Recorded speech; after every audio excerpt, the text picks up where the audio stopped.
Welcome back to JK voice out. நான் உங்கள் ஜெயா. பாமக கட்சியில பெரியவருக்கும் சின்னவருக்கும் ஒரு சில நாளா கருத்து வேறுபாடு போயிட்டு இருக்கு. இதுக்கு முக்கிய காரணம் யாரு? குடும்ப உறுப்பினர்களாலே இந்த பிரச்சனை தூண்டப்படுதா, இல்ல கட்சிக்குள்ளே ஒரு சில பேர் குள்ளநறி வேலை பாக்குறாங்களா, இல்ல மாற்று கட்சியில இருக்கிறவங்க சிண்டு முடிக்கிற வேலையா? இதை பத்தி தான் இந்த வீடியோல பார்க்க போறோம். வீடியோ பார்க்கறதுக்கு முன்னாடி நம்ம சேனலை யாருன்னா சப்ஸ்கிரைப் பண்ணாதவங்க மறக்காம சப்ஸ்கிரைப் பண்ணுங்க. அதே போல இந்த வீடியோ பிடிச்சிருந்தா ஒரு லைக் பட்டனை தட்டி விட்டுருங்க. எவ்வளவு முக்கியம் நடக்காது. நம்மளுக்கு எல்லாருக்கும் தெரிஞ்சதுதான், வட மாவட்டங்களை பொறுத்த வரைக்கும் திமுகவுக்கும் அதிமுகவுக்கும் இணையான ஒரு செல்வாக்குமிக்க கட்சி எதுன்னா அது பாமக தான். கடலூர், சேலம், தருமபுரி அங்கிருந்து மேலாண்டு இருக்கிற மாவட்டங்கள் எல்லாத்துலயும் பாமகவுக்கு ஓரளவுக்கு இல்லை நல்லாவே செல்வாக்கு இருக்கு. என்னடா மடையை திறந்து விட்ட மாதிரி சொல்லிக்கிட்டு. 2010 தமிழகத்துல திமுக ஆட்சி தான் நடைபெற்று இருந்தது. அப்போது தருமபுரி மாவட்டத்தில் இருக்கிற பொன்னாங்கரம் தொகுதிக்கு இடைத்தேர்தல் நடைபெற்றது. அந்த தேர்தலில் ஆளுங்கட்சி வேட்பாளருக்கு இணையா பாமக வேட்பாளர் ஓட்டு வாங்கி வாங்கினது மட்டும் இல்லாம அதிமுகவை 3வது இடத்துக்கே தள்ளப்பட்டாங்க. ரொம்ப ஆச்சரியமா இருக்கு ராஜா. 2016 சட்டமன்ற தேர்தலில் திமுக, அதிமுக, பாமக தனித்தனியே போட்டிட்டாங்க. வட மாவட்டங்களை பொறுத்த வரைக்கும் பல தொகுதிகளில் 2வது இடத்த கைப்பற்றினாங்க. அப்படி வட மாவட்டங்களில் செல்வாக்கு மிக்க ஒரு கட்சியில ஒரு சில மாதங்களாக சலசலப்பும் பிரச்சனையும் போயிட்டு இருக்கு. இதுக்கு முக்கிய காரணம் யாரு? சொல்லு, நீதான் தைரியமான ஆளத்தை சொல்லு. பிரச்சனையும் கருத்து வேறுபாடும் கட்சியில முக்கியமா யாருக்கெல்லாம் இருக்குதுன்னா, பாமக நிறுவனர் ஐயா டாக்டர் ராமதாஸ் அவர்களுக்கும், ராமதாஸ் ஐயா மாதிரியே கட்சியில இருக்கிற ஒரு சில முக்கிய தலைவர்களுக்கும், பாமக தலைவராக இருக்கிற அன்புமணி ராமதாஸோட இருக்கிற கருத்து வேறுபாடு தாங்க மெயின் காரணமே. ஆரம்பத்திலேருந்தே கருத்து வேறுபாடுன்னு சொல்றீங்க தவிர என்னன்னு வாய் திறந்து சொல்ல மாட்டேப்பா. அதான் கொஞ்சம் சொல்லேன். அது என்னன்னா, தலைவர் அன்புமணி ராமதாஸ் எடுக்கிற எல்லா முடிவுகளும் இல்லைங்க, ஒரு சில முடிவுகள் ஐயா ராமதாஸ் அவர்களுக்கும் சரி மற்ற தலைவர்களும் சரி என் கட்சி தொண்டர்களுக்கே அந்த முடிவுகள் மனசு நெகிடலாகவே இருக்குன்னு சொல்லப்படுது. இந்த முடிவுகளை பற்றி கட்சியில் பலரும் மறைமுகமாக தலைவர்கிட்ட சொல்லி பார்த்துருக்காங்க. ஆனால் இவரோ தான் எடுக்கிற முடிவுகள் எல்லாம் கட்சி வளர்ச்சிக்கு சாதகமாக இருக்குன்னு சொல்லிட்டு அவங்களே சமாதானப்படுத்தியிருக்காங்க. அவர் எடுத்த ஒரே முடிவில் தான் கட்சி தலைமைக்கும் சரி தலைவர்களுக்கும் சரி தொண்டர்களுக்கு கூட மனசு ரொம்ப நெகிடலாக இருந்து அது பூதாகரமாக இப்போ பிரச்சனையாக வெடிச்சிருக்குது. இப்ப என்ன பண்றது தெரியலையே. அன்புமணி ராமதாஸ் அவர்களை கட்சி தலைவராகவோ சாதாரண ஒரு எம்பியாவோ நம்ம எடுத்துக்க முடியாதுங்க. ஏன்னா அவர் எம்பியா இருந்த காலத்தில் நிறைய சாதனைகளை படிச்சிருக்காரு. எண்ணற்ற சாதனை படித்த இவர் எந்த ஒரு முடிவுல இவ்வளோ பெரிய பிரச்சனைக்கு தூண்டுதலாக இருந்திருக்குது, அதை பற்றி பார்த்துருவோமா?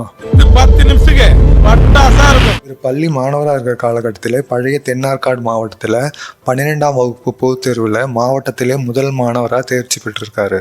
ஒரு படிப்பில் மட்டும் இல்லைங்க, விளையாட்டில் கூட சூரப்புலி தான் சொல்லணும். ஏன்னா இவர் கூடைப்பந்து, கால்பந்து, ஓட்டப்பந்தயம், நீளம் தாண்டுதல், உயரம் தாண்டுதல் முதல் மாணவராக தேர்ச்சி பெற்றிருக்காரு. ஃபுட்பாலிலெல்லாம் மாநில அளவில் பதக்கமே வென்றிருக்காருன்னு பார்த்துங்க. தமிழ்நாடு இறகு பந்து சங்கத்தின் தலைவராகவே இருந்திருக்காரு இவர். முதலாக 2004 மாநிலங்களவை ராஜ்யசபாவில் உறுப்பினராக தேர்ந்தெடுக்கப்பட்டார். அப்போது மன்மோகன் சிங் தலைமையிலான காங்கிரஸ் ஆட்சி தான் இந்தியாவில் நடைபெற்று இருந்தது. மே 2004 மார்ச் 2009 வரைக்கும் சுகாதாரம் மற்றும் குடும்ப நலத்துறை அமைச்சராக பதவியில் இருந்தார்.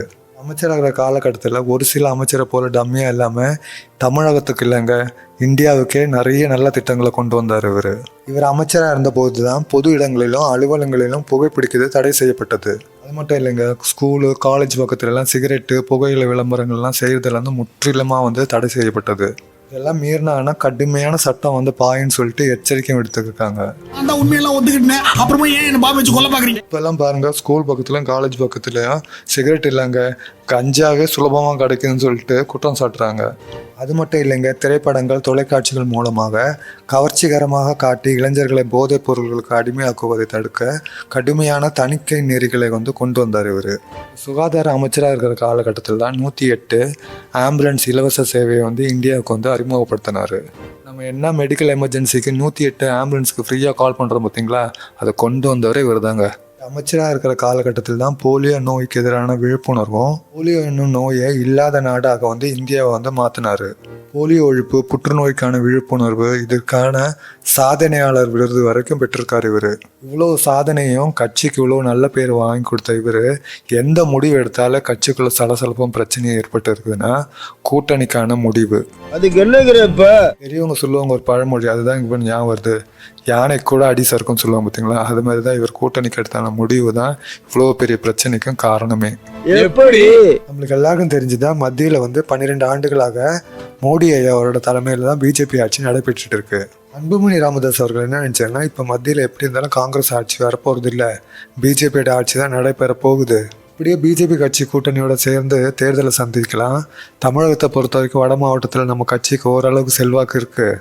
இப்படி பார்த்தாலும் நம்ம செல்வாக்குப்படி தமிழகத்தை வட மாவட்டத்தில் ஒரு 4-5 எம்பிக்கள்னா கைப்பற்றி விட்டுவோம். 24 ஆளுங்கட்சியோட அங்கம் வகித்தது போல் இப்போதான் ஆளுங்கட்சியோட அங்கம் வகித்து தன் கட்சியை வளர்த்து நாட்டு மக்களுக்கு நல்ல செய்யலான்னு பிளான் போட்டார். ஆனால் அவர் போட்ட முழு கணக்கும் தப்பாக போச்சுன்னு தான் சொல்லணுங்க. ஏன்னா பிஜேபி பொறுத்த வரைக்கும் வட இந்தியாவில் நல்ல செல்வாக்கு மிக்க கட்சி தான். ஆனால் தமிழகத்தில் பிஜேபிக்கு செல்வாக்கு இருக்கான்னு கேட்டிங்கன்னா இல்லைன்னு தாங்க சொல்லணும். இது நமக்குள்ளதான் இருக்கணும். செல்வாக்கு இல்லைன்னு சொல்கிறத விட தமிழகத்தில் பிஜேபிக்கு எதிர்ப்பால் தான் அதிகமாக இருக்குன்னு சொல்ல வேண்டியது இருக்குது. அப்படி ஒரு எதிர்ப்பால் இருக்கிற கட்சியோட தான் கட்சியும் கூட்டணி சேர்ந்தா தான் கட்சியோட செல்வாக்கும் தேய்ந்து போகும்னு அவர் எண்ணி பார்க்கவே இல்லையான்னு சொல்ல தோணுது.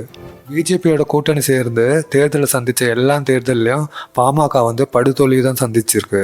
6-7 மக்களவையில் வெற்றி பெற்றிருந்த பாமக இப்போ ஒரு தொகுதியில் கூட வெற்றி பெறதுக்கு சும்மா தள்ளாடுறாங்க. காலகட்டத்தில் சட்டசபையில் 25 முதல் 35 எம்எல்ஏக்கள் வரைக்கும் வச்சுருந்தாங்க.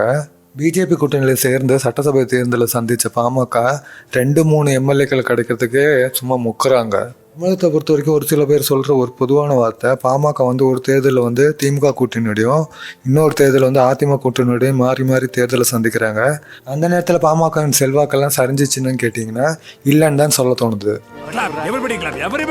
எப்போ நம்ம பிஜேபி கட்சியோட கூட்டணி சேர்ந்தோமோ அப்போ தான் நம்ம கட்சிக்கு செல்வாக்கு சரிய ஆரம்பிச்சிச்சுன்னு சொல்லிட்டு ஐயா ராமதாஸ் அவர்களுக்கும் 2ஆம் கட்ட தலைவருக்கும் தொண்டர்களுக்கும் எண்ணம் தோணுச்சு இல்லைங்க, முடிவே எடுத்துட்டாங்க அவங்க. இதுக்கு மேலே பிஜேபி கூட்டணியில் நம்ம சேர்ந்து தேர்தலை சந்தித்தோம்னா தமிழ்நாட்டில் நம்ம நக்கிட்டு நாமம் போட்டு போக வேண்டியதான்னு ஐயா ராமதாஸ் அவர்களுக்கும் 2ஆம் கட்ட தலைவர்களுக்கும் தொண்டர்களுக்கும் முடிவே எடுத்துட்டாங்க. இதுதான் தொண்டர்கள் எண்ணமும் தமிழ்நாட்டு மக்களோட எண்ணம் இருக்குன்னு சொல்லிட்டு 2ஆம் கட்ட தலைவர்கள் வந்து அன்புமணி ராமதாஸ் ஐயா கிட்ட போய் சொல்லியிருக்காரு. அவரும் இதை பெருசாக பொருள்படுத்தாமல் பார்ப்போம்னு சொல்லிட்டு கண்டும் காணாமல் இருந்திருக்காரு. அதனால் நேரடியாக போய் ஐயா ராமதாஸ் அவர்கிட்ட போய் சொல்லியிருக்காங்க 2ஆம் கட்ட தலைவர்கள் எல்லாரும் சேர்ந்து.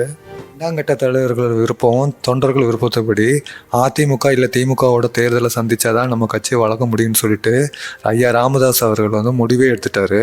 இந்த முடிவுக்கு நேர்மறையாக இருக்கார் அன்புமணி ராமதாஸ் அவர்கள். அவர் வந்து பிஜேபியோட கூட்டணி சேர்ந்த தேர்தல் சந்திக்கலாம்னு சொல்லிட்டு ஒரே முடிவில் இருக்கார். இதுதான் பிரச்சனைக்கு இருக்குன்னா முழு காரணமே. தம்பி, அதிமுக கூட்டணியில் தான் பிஜேபியே இருக்காங்க, அது தெரியுமாப்பா உனக்கு? அப்படி நீங்கள் சொல்கிறது எனக்கு நல்லா கேட்குது. டாக்டர் ராமதாஸ் ஐயாவுக்கு வந்து அதிமுக தலைமையிலான கூட்டணியில் இடம்பெறதுக்கு எந்த பிரச்சனையும் இல்லை. ஆனால் அவர் பிஜேபி தலைமையிலான கூட்டணியில் நாங்கள் அங்கம் வகிக்கிறோம்னு சொல்லிட்டு ஓட்டு கேட்கறதுக்கு தான் தயங்குறாரு. தம்பி, அப்போ நீ சொல்ல வர்றது என்னன்னா அதிமுக தலைமையிலான கூட்டணியில் கண்டிப்பாக பாமக அங்கம் வகிக்கும் சொல்கிறியா? கண்டிப்பாங்க, பாமக வந்து அதிமுக தலைமையிலான கூட்டணியில் தான் கண்டிப்பாக இருப்பாங்க. அதை வந்து அதிமுகவும் சரி பிஜேபியும் சரி கண்டிப்பாக பாமகவை தவற விட மாட்டாங்க. அவங்க கூட்டணியில் ஆல்ரெடி தேமுதிக இருக்காங்களே, அவங்க இது ஆல்ரெடி போட்ட பதிவு தாங்க. தேமுதிக கண்டிப்பாக அதிமுக கூட்டணிலேருந்து வெளியேறி ஒன்று திமுக கூட்டணிலையோ இல்லைன்னா விஜய் அண்ணாவோட தமிழக வெற்றி கழகத்தோடைய கூட்டணி வைக்கிறதுக்கு தான் வாய்ப்புகள் நிறைய இருக்குன்னு சொல்லப்படுது. ஒரு சில பேர் என்ன சொல்கிறாங்கன்னா 2026 எலெக்ஷனில் நிறைய சீட்டுகளை வாங்குறதுக்கு வேண்டி பாமகவில் நடக்கிறது வந்து கபட நாடகம்னு குற்றம் சாட்டுறாங்க. ஒன்று மட்டும் தெரிஞ்சிச்சுங்க, 2026 தமிழகத்தில் நடக்கிற சட்டசபை தேர்தல் சும்மா அண்ணல் பறக்கும் பாருங்களேன்.